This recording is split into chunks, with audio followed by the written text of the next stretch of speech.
I guess the sixth console I ever got was, and mind you, I get all these consoles for cheap, usually.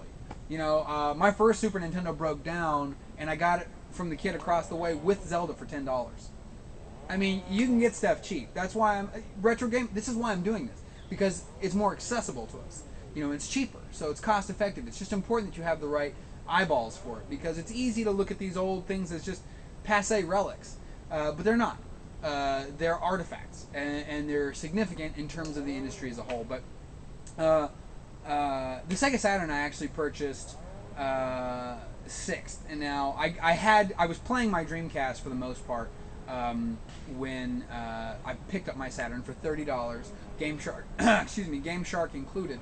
The Sega Saturn is an important time, I think, an important machine in terms of greater culture, or in terms of video game culture, because it was the downfall of Sega. It was really the nail in Sega's coffin, and it's because it just underperformed, stateside specifically. It did quite well in Japan, but they had a lot of quirkier games over there. They also had pornographic software. They had a lot of pluses that were never really contributed to our minuses over here in the States. And so it was with the Saturn that you saw Sega kind of flail about the most. Now, I picked up the machine after its demise. For $30 you had to. So I picked up my Saturn after its demise, and this is kind of why I'm explaining, and it's not like I'm some gaming guru who tells you how you should go about playing older games, but I think part of the reason I feel inclined and justified in doing this is because I pick up a lot of my software, I have picked up a lot of my hardware is what I mean, well after the demise of the machine itself. So I picked up my Saturn after it was dead already.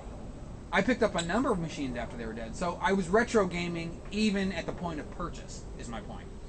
And so you get to look back at a software catalog as a complete entity, you know, as a complete log, battery of things.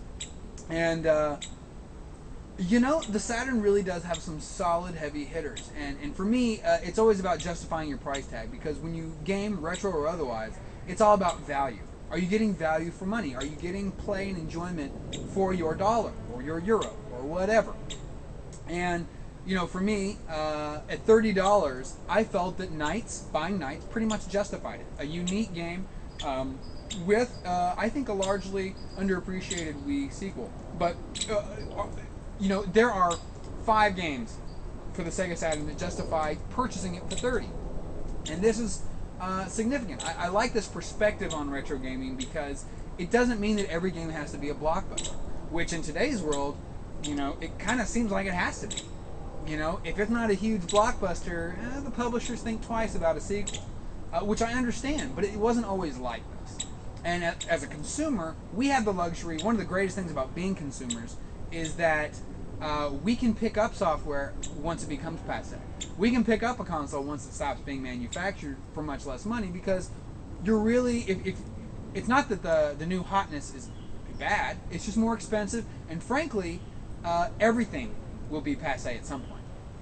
So you're really it's just a delay of the same product. You're playing the same game. It's a perspective issue.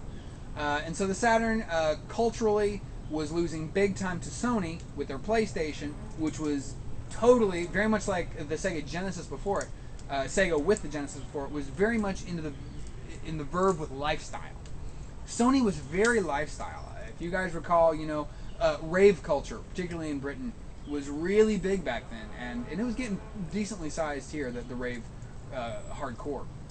And so you had Sony really picking up, with games like Wipeout, really great soundtracks that really carried the weight of this game. Also, of course, the Sega Saturn lost to the PlayStation in most people's minds because it stuck with doing 2D graphics very well instead of evolving to 3D graphics. And that did cause some problems. Also, it was difficult to program for, as we all know. But what it brought to the industry as a whole was a number of great games, some classics. But ultimately, I think it paved the path for the neglect shown the Dreamcast, their follow-up console, their final console. And I think that's actually the significance of the Saturn. It proved that Sega was no longer as relevant as necessary in a rapidly evolving gaming climate. With 2008 eyes, with the modern view on Saturn games, it is important that you kind of look past the clunky graphics.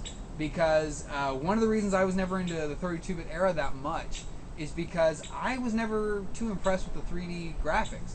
Everything looks just really blocky and chunky and gross. Colors are muddy, and I just never got into it. I just like the crispness of my 2D 16-bit stuff. And so Sega Saturn games, admittedly, in 2008 have not worn particularly well, but and unfortunately a lot of 32-bit game design hadn't evolved with the graphics engines, and so you were playing a lot of kind of handicapped game designs that were popularized in the 16-bit era with 2D graphics. So it just stuck me. It just didn't really work very well. But there are some games, specifically Knights, that are unique in video gaming because they have an interesting slant on what games can be, and it's really a feeling kind of game, and it reminds us all that media in general is about feeling.